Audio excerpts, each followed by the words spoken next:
And we do want to return to our top story. President Trump's so-called big, beautiful bill is on its way to the House after passing a narrow Senate vote just a few hours ago.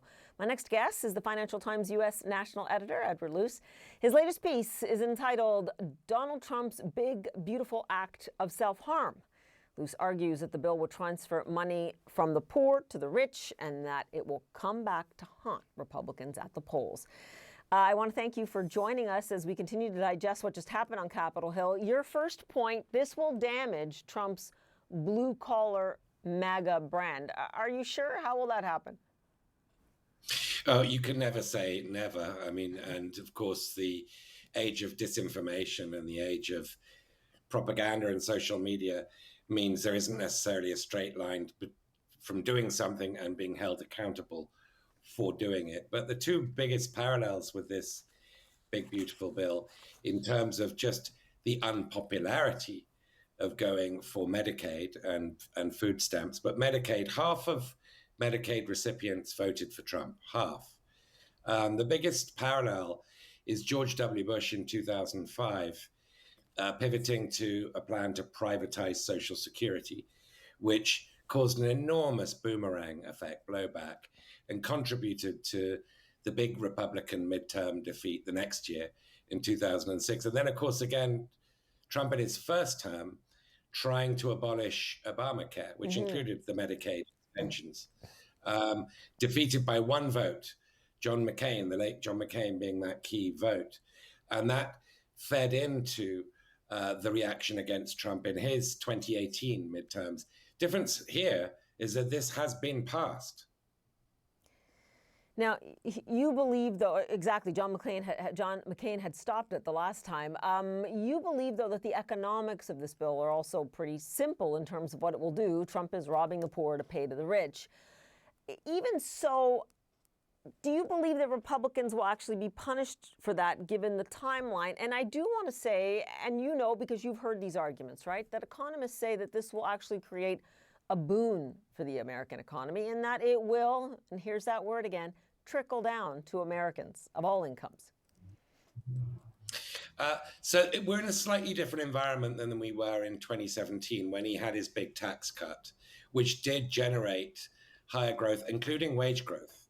Not enough wage growth to stop a defeat in midterms, by the way, in 2018. But we're in a very different post-COVID world of higher interest rates, of supply chain, continual concerns about supply chain flows, and therefore inbuilt inflation. And of course, you've been reporting on it, but we've got this stand-up fight between Donald Trump and the chair of the Federal Reserve and the US Treasury bond markets, continually just slapping Trump down when he goes too far. Well, this is a bill that massively increases the US deficit and therefore raises the cost of borrowing. So I'm much more skeptical of projections of a boom coming out of this bill than I think would have been merited in 2017 with his big tax cut. It's a very different world. We're living in a monetarily tight environment.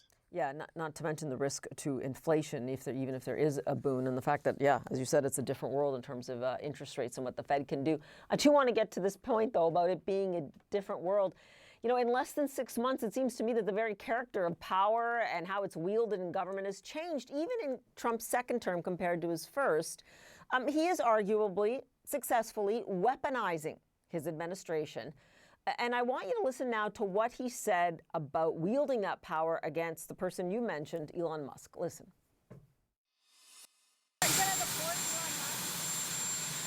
don't know. I think we'll have to take a look. We might have to put Doge on Elon. Doge is the monster that might have to go back and eat Elon. Wouldn't that be terrible? He gets a lot of subsidies. Now, you know, here's the point I want to make. Musk posted on President Biden as well. He called him a puppet. I want to bring it up. It was from the fall before the election. Biden's puppet masters, Elon Musk posted this, are at fault. He is just the puppet who talks the words on the teleprompter. This would be like President Biden. His comeback to Elon Musk in the fall would have been, well, maybe I should get the IRS to audit Elon Musk. Where do you see all of this going? Because at this point, the power of the executive and his ability to weaponize it seems to have been normalized to me. I mean, it has been normalized, and Trump doesn't see a distinction between public and private. It's personal. Everything's personal.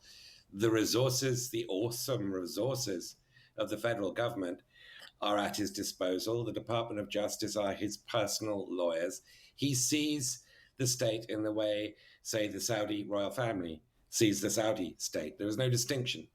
And I think Elon Musk has therefore badly underestimated who's got most of the cards in this battle. Now, Musk might be right in some of his criticisms, particularly, the irresponsibility of this big, beautiful budget that Trump's getting enacted. But if Trump wishes to deprive Elon Musk's companies of federal contracts, if he wishes to block Tesla's advance through regulatory red light, if he wishes to kick SpaceX off its contracts with NASA, even though, NASA might have a few stranded astronauts up there, he can do that. And what can Musk really do back at him? With whose army? So I think Musk is really, really misunderstood. And then, of course, there is the fact that he has made some criticisms, such as about the Epstein files, which imply that Trump, is a sexual abuser. And I mean, I imagine that Trump will find that pretty hard to forget. Yeah, he hasn't brought up those personal attacks again, but we wait, because this is not the final chapter, I'm sure, in the relationship with these two men, or how President Trump intends to use the government, if indeed he does, to punish the world's richest man. Luce, we will leave it there for now. Thanks so much.